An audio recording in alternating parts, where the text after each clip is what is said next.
शेर अपना रास्ता खुद बनाता है, दूसरों के भरोसे तो गीदड़ जीते हैं। बिना परिश्रम स्वर्ग का चौकीदार बनने से अच्छा है संघर्ष से राजा बनो। मां से किए वादे के सामने सब छोटे हैं। दोस्तों, आज हम बात कर रहे हैं पावर स्टार पवन सिंह की। जहां बीजेपी का सिंबल मिलना मतलब चुनाव जीतने की गारंटी सुनिश्चित करता है, वहीं पावर स्टार पवन सिंह आसनसोल से भारतीय जनता पार्टी के सिंबल को ठुकरा दिए और अब पावर स्टार पवन सिंह अपने मां से किए वादे को पूरा करने के लिए काराकाट से निर्दलीय चुनाव लड़ेंगे लोकसभा 2024 का। पवन सिंह काराकाट से निर्दलीय चुनाव लड़ेंगे, इस बात की जानकारी पवन सिंह ने स्वयं अपने सोशल मीडिया एक्स पर एक पोस्ट शेयर करके बताया है। पवन सिंह ने पोस्ट किया, माता गुरु तरा भूमेरु, अर्थात माता इस भूमि से कहीं अधिक भारी होती है और मैं अपनी मां से वादा किया था कि मैं इस बार चुनाव लड़ूंगा। मैंने निश्चय किया है कि 2024 लोकसभा का चुनाव काराकाट बिहार से लड़ूंगा। इस चीज की जानकारी पवन सिंह ने स्वयं पोस्ट करके दिया है।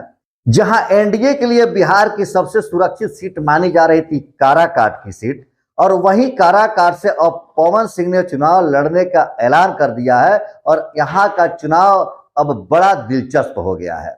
हालांकि बीजेपी से मिले हुए टिकट को वापस करना और मिले हुए सीट को छोड़ना उस स्थिति में संभव है जब आप अपनी ख्याति के अनुसार अपनी जीत सुनिश्चित करते हो। हम आपको बता दें कि पवन सिंह मूल रूप से आरा के ही रहने वाले हैं, बिहार की मिट्टी का लाल है और उन्होंने सिनेमा जगत में आरा ही नहीं बिहार का भी नाम राष्ट्रीय और अंतर्राष्ट्रीय स्तर पर ऊंचा किया है। बिहार के मान मर्यादा गौरव को बढ़ाया है। पवन सिंह ने अपनी मेहनत से, अपनी पहचान से बिहार की पहचान भी बनाई है और पवन सिंह अपनी सफलता का श्रेय अपनी मिट्टी को देते हैं। उसी मिट्टी का कर्ज चुकाने के लिए, उसी मिट्टी से किए वादों को पूरा करने के लिए आज पवन सिंह घोषणा किए हैं कि मैं काराकाट से निर्दलीय चुनाव लड़ूंगा। भले ही किसी पार्टी ने टिकट अब नहीं दिया हो, इसके पहले उनको भारतीय जनता पार्टी से आसनसोल का टिकट मिला था, जिस टिकट को पवन सिंह ने स्वयं ही वापस कर दिया और वो उस समय भी कह रहे थे कि मेरी इच्छा आरा से चुनाव लड़ने की है, लेकिन आरा का टिकट नहीं मिलने के कारण अब पवन सिंह काराकाट से निर्दलीय चुनाव लड़ेंगे। 2024 लोकसभा का चुनाव में उपेंद्र कुशवाहा को कड़ी टक्कर देने जा रहे हैं पावर स्टार पवन सिंह। लेकिन इसी के साथ एक सवाल आ रहा है मन में कि क्या जिस तरह से पूर्णिया में पप्पू यादव के पीछे से कांग्रेस का समर्थन प्राप्त है, क्या उसी तरह से काराकाट में पवन सिंह को पीछे से भारतीय जनता पार्टी का समर्थन तो नहीं प्राप्त है? क्या ये भारतीय जनता पार्टी क्षेत्रीय पार्टी को निपटाने की कोई नई सोच तो नहीं बना रही है? क्या उनकी औकात दिखाने के लिए पावर स्टार पवन सिंह निर्दलीय चुनाव के मैदान में कूद पड़े हैं? भारतीय जनता पार्टी जहां एक तरफ चुनाव के समय अपने बड़े चेहरों को हमेशा आगे रखती है, वहीं पर आज काराकाट के मामले में वह पावर स्टार पवन सिंह को न रोकने का प्रयास कर रही है और ना ही उन्हें किसी दूसरे जगह से चुनाव लड़ाने की बात कर रही है। तो क्या यह बिहार के या अन्य जगहों की छोटी छोटी स्थानीय पार्टियों को निपटाने की तैयारी तो नहीं चल रही है?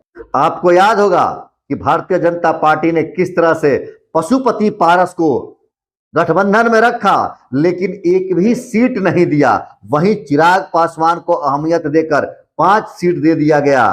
तो क्या उपेंद्र कुशवाहा के साथ भी कुछ ऐसा ही है कि 3 सीट मांग रहे थे, 1 सीट दे दी गई, लेकिन अब उनको इस सीट पर भी हराने की कोशिश की जा रही है कि वह हार कर निपट जाएं और दोबारा से कभी वह किसी तरह का राजनीतिक दबाव नहीं बना पाए। जिस तरह पशुपति पारस बिना एक भी सीट लिए मजबूर है एनडीए गठबंधन का समर्थन करने के लिए, वो खुद कह रहे हैं कि बिहार के 40 की 40 सीट जिताने की, जीत सुनिश्चित करने की कोशिश करूंगा, प्रयास करूंगा। क्या आने वाले समय में उपेंद्र कुशवाहा भी पशुपति पारस बनने जा रहे हैं कि भले एक भी सीट ना मिले लेकिन एनडीए के लिए जीत की तैयारी करेंगे और जीत सुनिश्चित करने की कोशिश करते रहेंगे? आप अपना राय कमेंट करके जरूर बताएं कि क्या भारतीय जनता पार्टी इन छोटी पार्टियों की औकात दिखा रही है। राजनीतिक विश्लेषण देखने के लिए आप हमारे चैनल को सब्सक्राइब करें, लाइक करें, देखते रहे चंपारण मिरर। धन्यवाद।